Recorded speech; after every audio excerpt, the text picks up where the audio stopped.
get to the bag, ayy. Got the foot on the gas, pedal to the metal when the lane moving fast, ayy, ayy. Let them all cross. If they hate, then let them hate and make a bigger boss, ayy. This episode is brought to you by SPI Logistics, the premier freight agent logistics firm in North America. For over 40 years, SPI has been diligently building the most successful freight agent network to provide first-class relationships for our shippers, receivers, and carrier partners. We are more than another transportation network. We are a dedicated team of professionals united by one singular purpose, and that is to expedite our agents' success. All of our agents are set up for success on day one, as they are provided with a full suite of support staff that is ready to assist them with everything from after-hours emergencies to financial and administrative needs on a no-fee basis. This way, you can focus on continuing to grow your business. There is no financial risk to start, and you have the ability to earn up to 75% in commissions. If you are looking to take control of your financial future and build your business with the backing of one of the most successful logistics firms in North America, visit www.spi3pl.com to learn more. Do me a favor and let them know that the Freight Coach sent you. Hey guys, before we jump into the episode, I wanted to let you know it is brought to you by the NMFTA. Let me ask you a question. Do you ship LTL freight?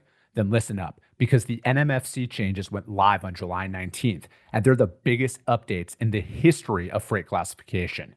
Now more than ever, accuracy matters. That's why carriers, shippers, and brokers alike are turning to Class IT Plus, the NMFTA's new digital platform for real-time NMFC data. Stop guessing, start classifying smarter, and quote freight with confidence.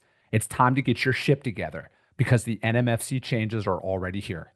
Learn more at nmfcchanges.com and get started with Class IT Plus at classitplus.com. Just do me a favor and let them know that the Freight Coach sent you. What is up, ladies and gentlemen? We are back. We are live. It is the Freight Coach Podcast, the top podcast in transportation, coming to you guys every single weekday, 8:30 a.m. Pacific, 10:30 Central, to break down some industry headlines. But most importantly, you guys provide some actual insight into what you can do with all of this information. If this is your first time tuning in, welcome. This is the real side of freight, ladies and gentlemen. And I say that before every single show. And what I mean by that is I only speak with transportation professionals, because at the end of the day, I want to talk to the right individuals who have done what you're looking to do or who are currently doing what you're trying to achieve. So you can take that information, apply it, utilize it, and see a meaningful difference in your business and your life. Happy Friday, everybody. I got a couple of very special guests for you guys here. This is a topic that I think is, like I've said before, you guys, I think a lot of what we're dealing with fraud and everything, and carrier identity, and really all provider identities, is it's only going to get worse before it gets better. I think that the current administration is dropping the hammer on this at levels that I think are pretty unprecedented out there. And I think the fastest way for all businesses to show like, hey, we're a legit provider, I think that is going to open up a golden age of trucking that I don't think has ever been seen before. I'm planting my flag on this. I've mentioned it numerous times.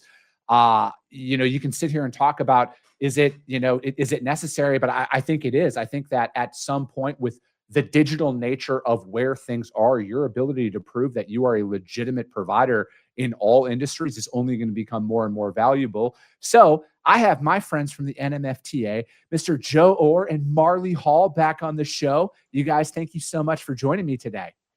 Thanks for having us. Yes, excited to be here. No, I'm looking forward to it. And so SCAC Verified, you guys were on last month talking about this, and it's out, it's open. Let's talk about that a little bit here. Wow, what is it? It's fully live now, right? Yeah, we launched it. So we actually deployed it Wednesday night. We didn't turn it on for good until Thursday morning. We wanted to give everybody we didn't want to flip the switch on something at 10 o'clock at night or 11 o'clock at night, just because we wanted all hands on deck to support it. But it's kind of funny. We launched it, or we upgraded the servers 10 o'clock at night. And then somebody actually snuck in on the hour as we were upgrading. And so we actually saw somebody from South Carolina, we were just watching it, use it and successfully SCAC Verify the night of the deployment. And since then we went live Thursday morning at 9 a.m. And since then, we've seen 200 carriers that have utilized the system to start the SCAC Verify process. So, like, for people out there who aren't aware, like, what is the purpose of a SCAC code for transportation and shipping entirely? So what it's meant for is it's a code that is used for retail, but also it's cross border. So when you cross the border, Border Patrol will use it to verify you are who you say you are, and it's associated with the company you're doing business with. So it's just like your DOT, your MC number. You have a SCAC code, and that SCAC code is managed by NMFTA. So you renew it once a year, and so it's on Class 8 or non-Class 8. But when you carry cargo across a border or when you carry cargo for retail, they require SCAC. And it's part of the verification process that a lot of retail companies use, but it's also needed when you cross the border. Mm-hmm. Yeah, for me, this is kind of like just been a thing for the entirety that I've been a broker. Having a SCAC code. The majority of the shippers of substance that I work with require it, at least in the setup and onboarding process. I look at, kind of like what I was saying before I pulled you guys up. I think that where we are right now, I think as a provider, the faster you can get to showing like, hey, I'm not going to fall into these categories of, we don't have active insurance, or, we're chameleon carriers is the next, that's what everybody's talking about right now. And, a lot of these things that are getting a lot of attention out there in mainstream media. I mean, it's been a plague in the industry for a very, very long time. And I look at it as what are those little things that you can do to separate yourself from the competition? Because like, as somebody who cold calls shippers every single day, how do you really stand out in the onboarding process and like in the beginning stages? You really can't, because you're not going to say anything that they haven't heard before. But I look at like where things are now from an identity standpoint, where it's like, no, hey, you want to check the validity of my company? Here's my SCAC code. Check this out. This will show it, like kind of like what we're about out there.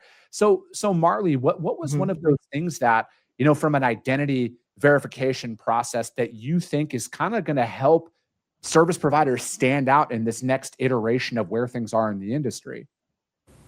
So yeah, I mean, back to the SCAC Verified kind of announcement, right? We decided to do this and really bring it to the forefront. We wanted it to be meaningful. So we actually rolled it out at Manifest. So 7,500 supply chain professionals all in one space. So we thought that it was a great spot for that. But yeah, with this new initiative, it goes back kind of to that freight fraud component, right? So it's not just a data problem, it's an identity problem. So with the SCAC Verified and having that leg up, right, it just strengthens the industry's identifier by adding in that real ID verification component at issuance and renewal. And as Joe said, it's not, it currently is for non-Class 8 carriers. So we've, of course, been, tailoring our marketing and such to that, kind of a new space for us, right? Because we're purely just kind of on that Class 8 side. But no, just back to just checking those credentials, gaining that confidence that the entity behind that SCAC is legitimate. So we're happy to bring this kind of independent, trust signals that the brokers, platforms, et cetera, can rely on. It's, I think that with where, because I think I talk about this quite often. I don't want to sound like a broken record, but I think that there is like where the FMCSA currently is with their, all of their eyes are on one component of it. I think, and I know that I've had some guys on here who have been on the non-Class 8 side, box trucks, Sprinter vans, hot shots, stuff like that. It's only a matter of time. Like they're the next iteration of providers that are going to get the spotlight, because I think the FMCSA and the DOT have very much made it known, like we're coming after everything. Like we might only be here right now, but we will come after everything. And I think I think like this is where some of the fraud and scammers are able to kind of infiltrate, right? Because you don't necessarily need standard authority to run in some of these class 8, non-class 8s, sprinter vans, box trucks, and everything else. And if you're one of the legitimate providers who operates this equipment, I want to open you guys up to the world of what I hear on my side of the fence.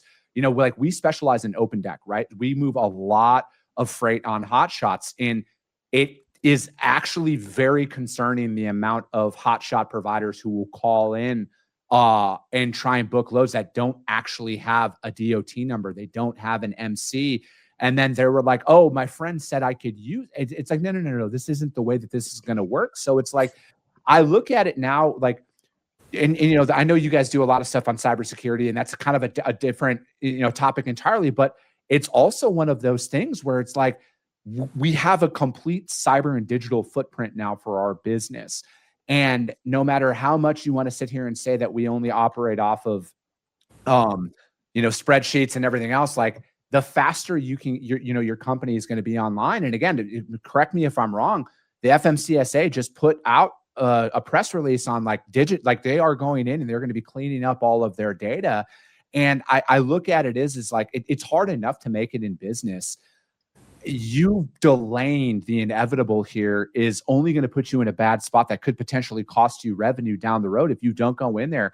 Get your SCAC code up to date, get everything up to date, do it now instead of waiting until the last minute. And then it could get you, it could cost you a customer. I know, to me, it's just not worth it. No, absolutely. And like you said, with the class 8, yeah, they've got the DOT, they've got the MC. And we use that data as a point of verification, but for the ones that don't have the DOT, that don't have the MOs, that don't have the MC, and they're carrying stuff for retail or across the border, it's a point of verification that needs to happen. And as Marli mentioned, Manifest, we met with a lot of great vendors at Manifest that were selling a lot of great solutions. And they're starting to look into things like this, but they're doing it at the point of pickup. They're doing it at the point of drop off. At that point, it's almost too late, right? Yeah. And I think it's a good solution. Don't get me wrong, but you want to do it further up. You want to do it when you're vetting. You want to do it as a point of verification way before you start that, before you hand that load off. Mm-hmm. You don't want to do it at the point of drop off. You don't want the person in your yard. You don't want them near you. You want to vet the carrier. You don't want to do it that late in the game. And so, we also do the address verification that I think is critical. Mm-hmm. And a lot of it is cargo theft, but it's also, we get calls where there's some bad things that have happened. And it's not just freight fraud. Yeah. And so, there's a focus of this on drug trafficking, on human trafficking. And so part of this is just being able to assist law enforcement. Yeah. And, it's interesting to watch not only the ones that are passing the verification, but the ones that decide, I'm going to abandon process. Mm-hmm. And we've seen a few that have done that they go in, they start the process, and they enter all the information, then it comes to having to do the selfie, and they stop. Yeah. And it's interesting. A lot of them are, to be honest, out of the country. Yeah. The IP address is out of the country. Yeah. And, I think that this is catching things that wouldn't have been caught in the past. Mm-hmm. Because now all of a sudden we have records. Once they're SCAC verified, we've got records. Yeah. And again, it's not the end all be all. We know that, but it's an additional step of the verification.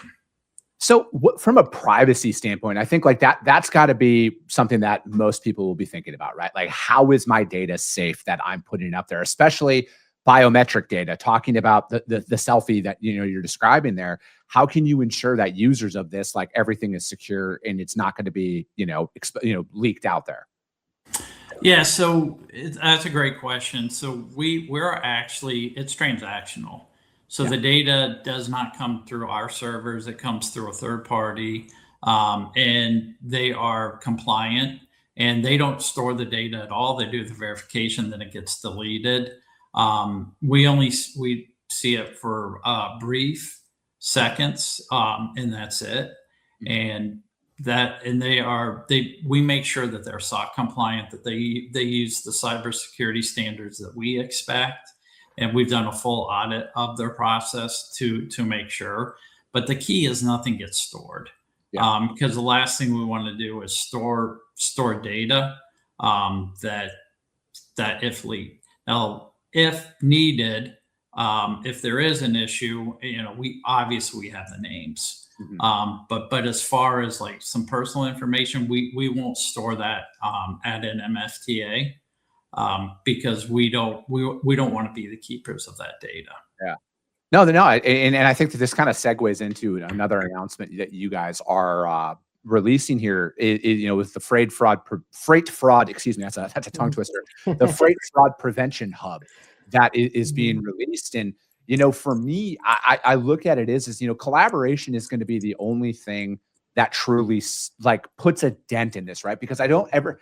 As I've learned, the more and more I'm around the NMFTA, and again to tie in the cybersecurity conference here, like. It's never going to stop. It's constantly evolving. But the more we collaborate, the better, like the bigger of a dent we're going to be able to put into this and make it harder for the bad guys, right? Because it's like, if there's one thing I've learned is people look for the path of least resistance. They want that easy route in. They don't want to jump through hoops, right? And like, contrary to what people want you to believe, like a lot of the scammers and the fraudsters, and again, this is somebody who actively brokers freight. I have talked to multiple carriers today, shippers today already, and they're looking for the path of least resistance. Like there's almost like an annoyance in their voice the more questions we ask. And that's one of those things that I will always rely on. So like, what's the main mission behind this, Marli? Like with going out there with the Freight Fraud Prevention Hub, what's the main mission for you guys?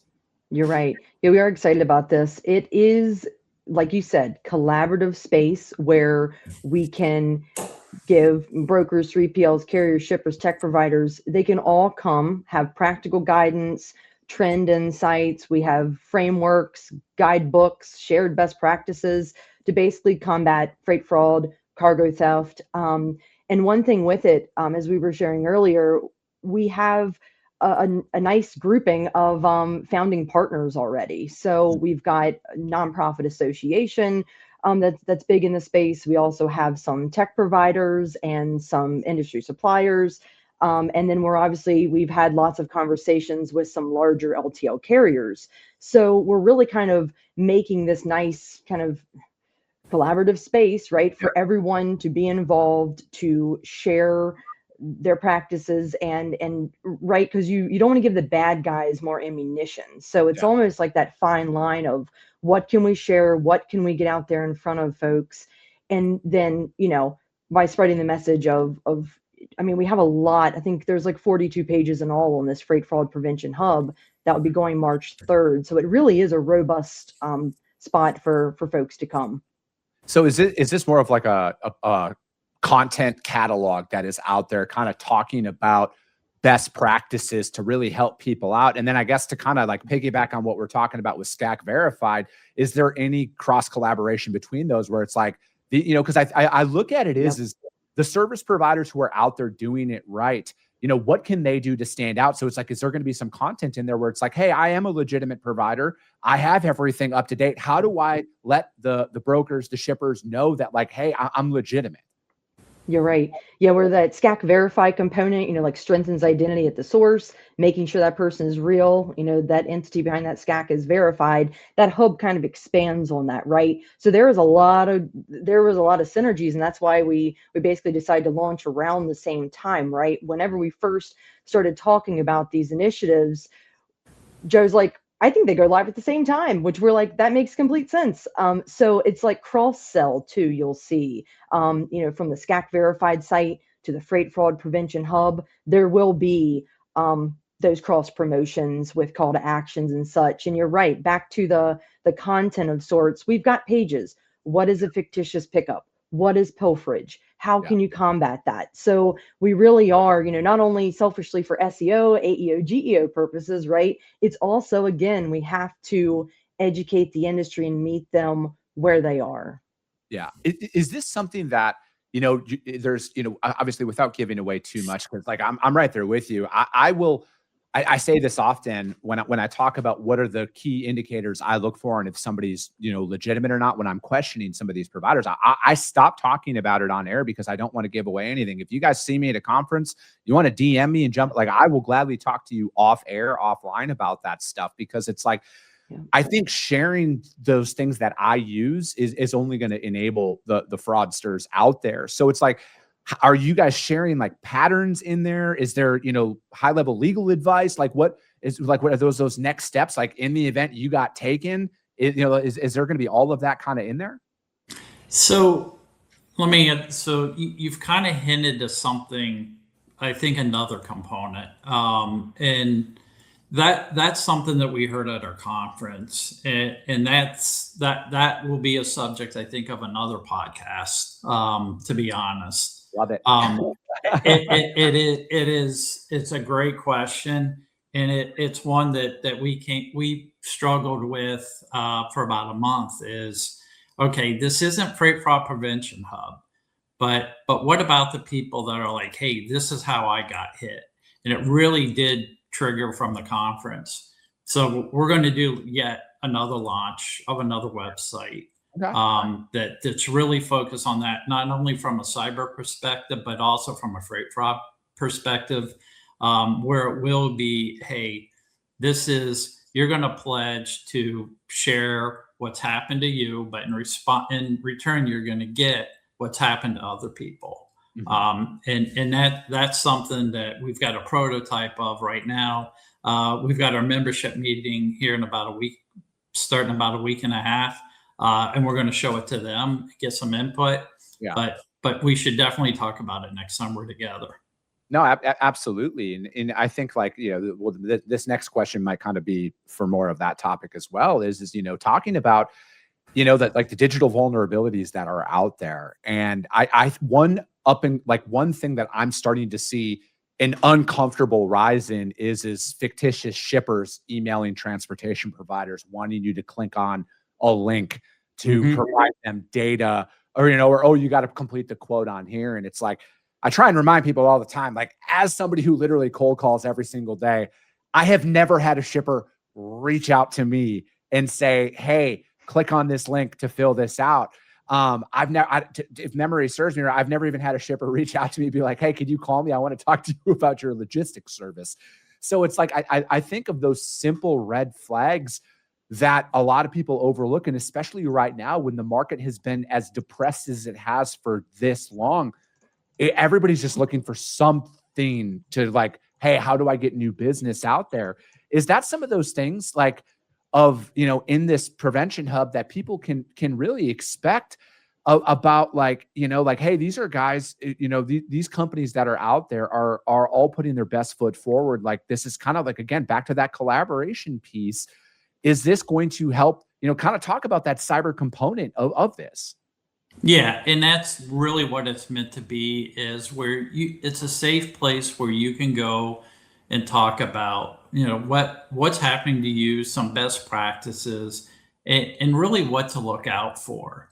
One of the things that just came out the other day, and it came out in a website, Have I Been Squatted?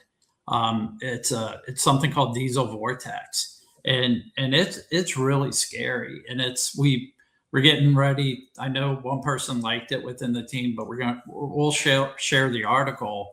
And it's Russian based, and it's really scary. And we talked to one of the founding members with it, because they were mentioned in the article, and it's like, it looks real. How you really got to know what you're doing to not click on that link. And so that's some of the things that we definitely want to call out and make sure people are aware of.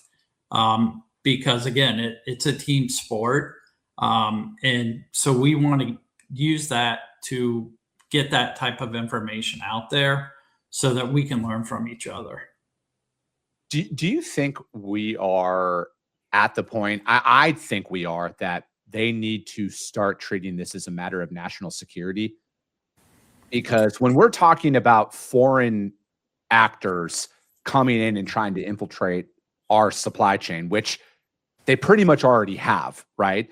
Do you think that this is at that point now that like we have to start treating it as such? And again, this is kind of like why I think as a service provider, you need to get your stuff up to date to show like, hey, I'm not associated with this stuff, you guys. Like, I am a legitimate provider. We could sit here and argue all day long about if it's right, wrong, or indifferent, but we got to call balls and strikes. And from my perspective, this is where we are. And I think it's only a matter of time before the current administration will come out and say like, hey, this is a matter of national security at this point. And like, we are going to come down even harder on this. That's why I think that this stuff with fraud and everything is going to get way worse before it gets better.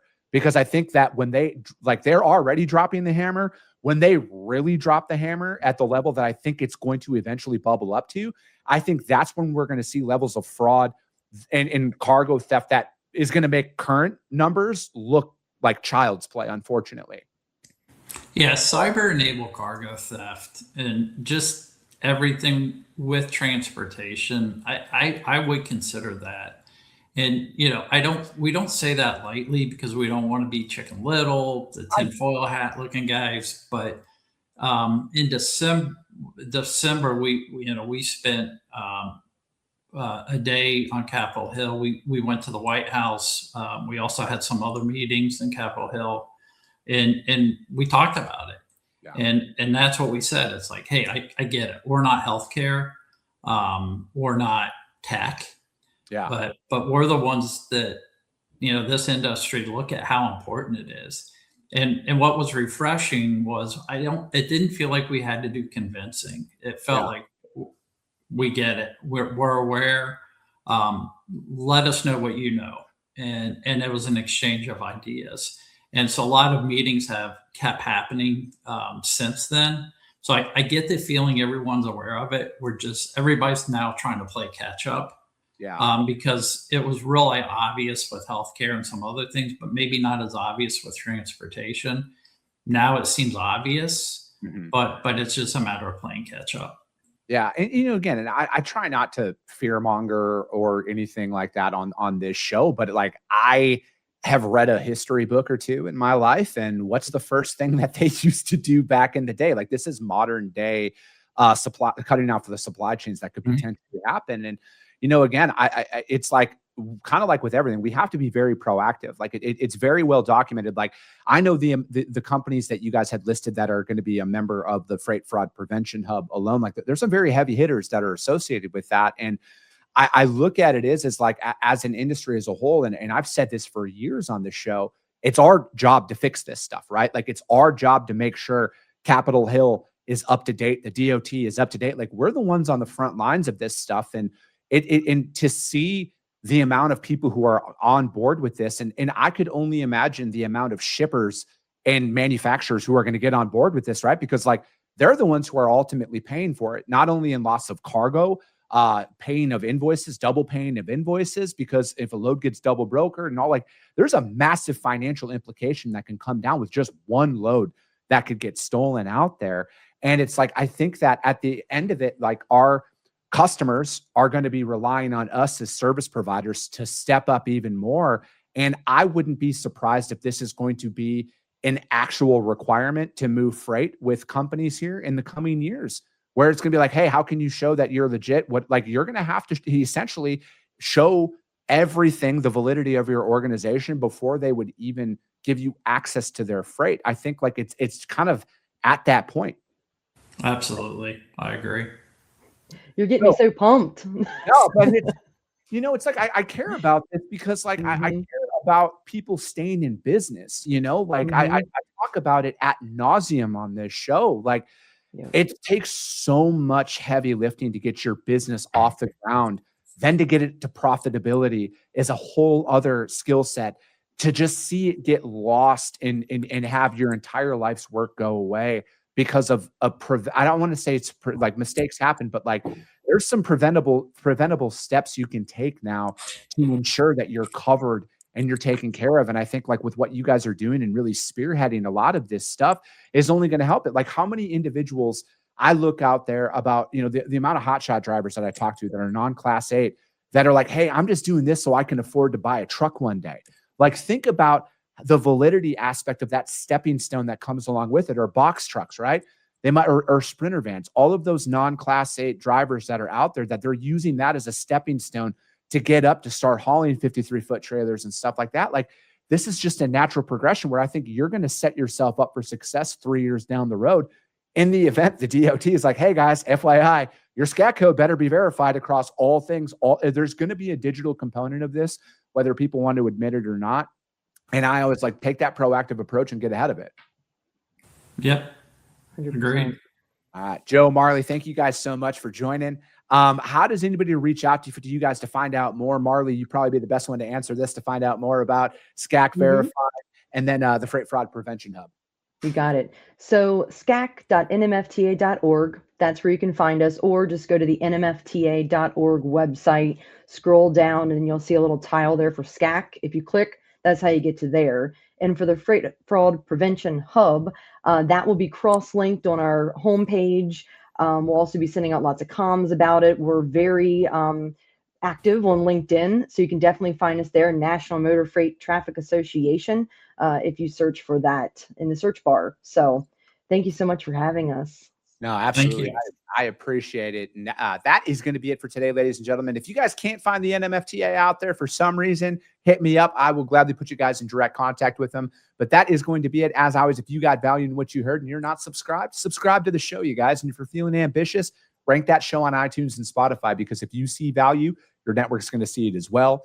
I appreciate you guys. I love you guys. And we'll be talking to you soon. Came back with a bang, window down, yelling out money, anything. Ayy, ooh, got the foot on the gas, pedal to the metal when I'm getting